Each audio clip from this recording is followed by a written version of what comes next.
ရုပ်အလားဆိုတာတတင်ကလေးပါမကြ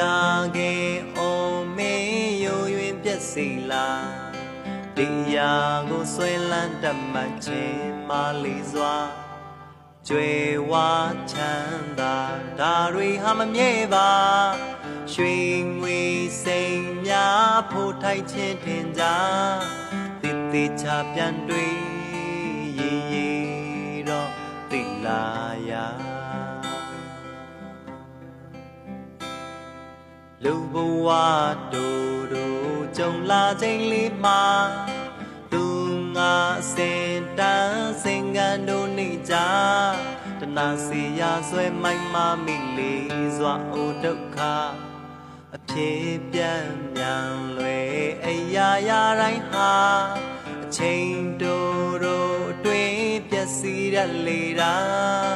ဒါသင်္ခါရတရားမို့မတ်ပါနေစာ